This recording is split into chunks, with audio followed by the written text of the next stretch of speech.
Hello friends, welcome to the full series of SQL. ये last video में मैंने जो क्वेरीज़ आपको दी थी ये उसकी सॉल्यूशन है। आप चेक कर लीजिए आपकी क्वेरीज सही है नहीं या कोई मिस्टेक्स है। और हाँ, जब मैं कोई वीडियो में आपको क्वेरीज दूंगा फॉर प्रैक्टिस, अगर आपको उस क्वेरी से रिलेटेड कोई भी डाउट हो तो आप मुझे उस वीडियो के कमेंट बॉक्स में क्वेरी की क्वेश्चन नंबर आप लिख के दे सकते हैं, तो मैं आपको फिर सॉल्यूशन बता दूंगा और उसको एक्सप्लेन कर दूंगा कि ये कैसे होते हैं, क्यों होते हैं। ओके, तो चलिए इस वीडियो को स्टार्ट करते हैं। आज हम देखेंगे सबसे पहले एक्सप्रेशन। एक्सप्रेशन क्या होता है? Any operation which gives output is known as expression. कोई भी ऑपरेशन जो हमें आउटपुट देता है उसे हम एक्सप्रेशन कहते हैं। या कोई भी, जैसे हम एसक्यूएल ही मान ले, एसक्यूएल में हम कुछ भी क्वेरी लिखते हैं, वो एग्जीक्यूट होकर जो हमें आउटपुट देता है तो वो भी एक ऑपरेशन है। Okay, there are two types of expression. Okay, the first one is direct value. For example ये देख लीजिए, डायरेक्ट वैल्यू मीन्स एग्जाम्पल में सैलरी इंटू 12 मीन्स ये डायनेमिक और कांस्टेंट से के बेसिस पे ये टाइप्स है एक्सप्रेशन के। मैं आपको समझाता हूँ।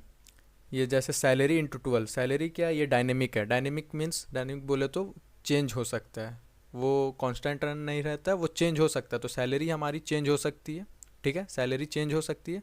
और ये 12 मीन्स एनुअल सैलरी जैसे हम निकालते हैं तो सैलरी इंटू 12 करते हैं। जो 12 इसलिए लिखते हैं क्योंकि हमारी ईयर में मंथ 12 होती है, तो वो जो मंथ है वो 12 है, वो तो चेंज नहीं हो सकती है, वो तो कांस्टेंट वो वही रहेगी।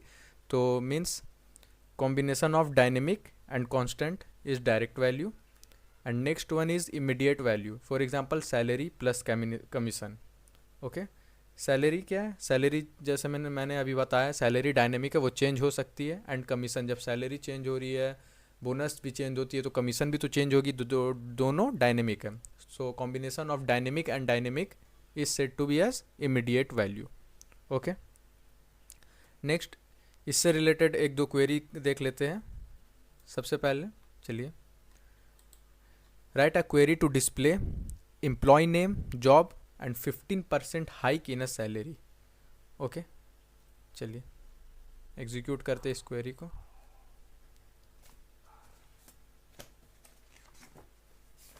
सो सबसे पहले सेलेक्ट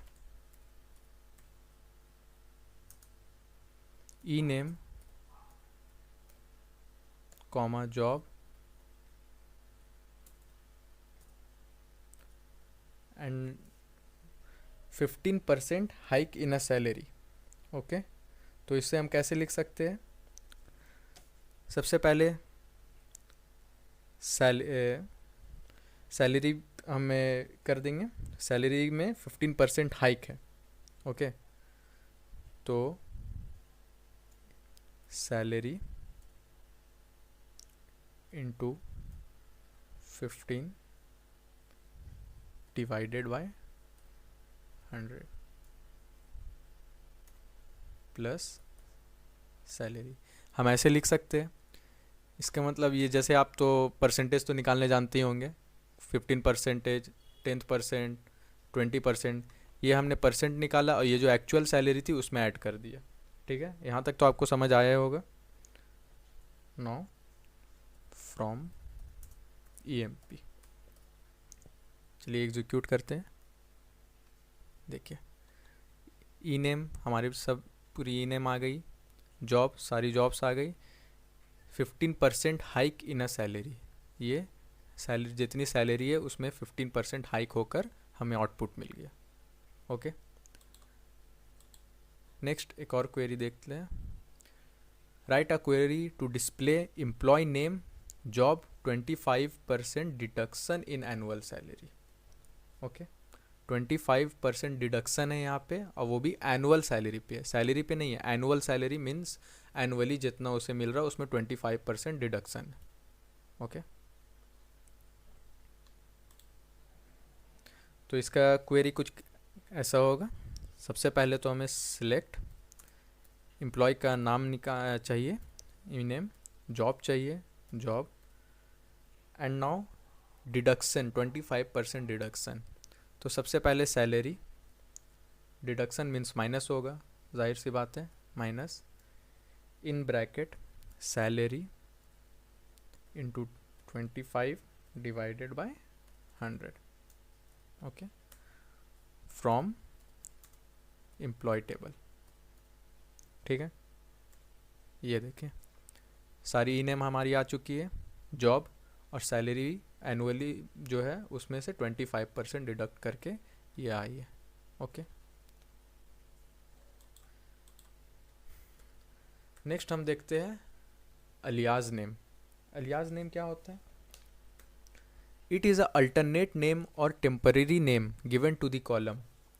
कोई भी कॉलम का नेम है, जैसे मैंने आपको जो टेबल दिखाया, हर कॉलम की एक नेम है, E name, job, department number, commission. अगर हमें कुछ, जैसे मान लीजिए अभी हमने जो क्वेरी किया उसमें हमने निकाला एनुअल सैलरी निकाला, या फिर 15% हाइक निकाला, 25% डिडक्शन निकाला, तो उस कॉलम जो हमारी कॉलम आई उसमें हेडिंग पे जो हेड है कॉलम का जो नाम है वो ऐसे ही आता है, एनुअल सैलरी। या फिर जैसे हमने एनुअल सैलरी निकालते हैं वो सैलरी इंटू 12 आता है, तो वहाँ पे ऊपर क्या लिखे रहता है? Salary into 12। अगर हमें उस सैलरी इंटू 12 को नहीं चाहिए, उसके जगह कुछ नाम चाहिए, कुछ नाम हमें रखना है। फॉर एग्जांपल हम ऊपर लिखना चाहते हैं एनुअल सैलरी और फिर कॉलम में जितने सैलरी सब आए, तो सैलरी इंटू 12 की जगह में हमें चाहिए एनुअल सैलरी। तो वो जो अल्टरनेट नेम और टेम्पररी नेम जो हम देते हैं उसे हम अलियास नेम कहते हैं। ठीक है, अलियास नेम लिखने का 4 वेज है, 4 वेज। ओके, सबसे पहला बाय यूजिंग स्पेस, जैसे for example select salary into 12, फिर उसके बाद space annual from EMP, means salary into 12 की जगह हमें एनुअल वहाँ चाहिए। ओके, दूसरा है by using as keyword, for example select salary into 12 as annual from EMP, salary into 12 की जगह एनुअल, जिसमें हम एज कीवर्ड यूज़ किए।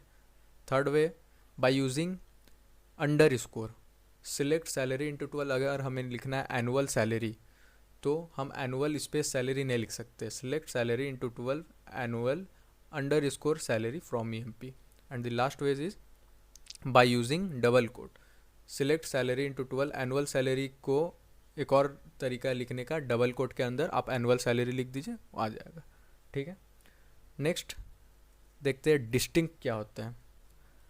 सबसे पहले distinct, it is a keyword, ये एक कीवर्ड है, इसे हम यूज़ करते हैं क्वेरी में। It is use to avoid duplicates in resultant table, ये यूनिक जैसे मैंने आपको बताया था, वो भी क्या काम आता है, वो अवॉइड करता है डुप्लीकेट्स की, कहीं कॉलम पे कोई डुप्लीकेट नहीं आ जाए। तो ये डिस्टिंक्ट है, वो एक कीवर्ड है, वो हम यूज़ करते क्वेरी में, कि जैसे फॉर एग्जांपल सैलरी का अगर हमें पूरा कॉलम चाहिए और हमें एक जैसी सैलरी अगर 2 बंदे की है तो हमें वो डुप्लीकेट्स वैल्यू नहीं चाहिए, वो एक ही बार चाहिए। अगर मान लीजिए 3000 2 बार है तो हमें वो 3000 एक ही बार वहाँ पे डिस्प्ले कराना है, 2 बार नहीं, तो हम डिस्टिंक्ट का यूज़ करते हैं। ओके, तो आज की वीडियो में बस इतना ही, मिलते हैं नेक्स्ट वीडियो में। Thank you.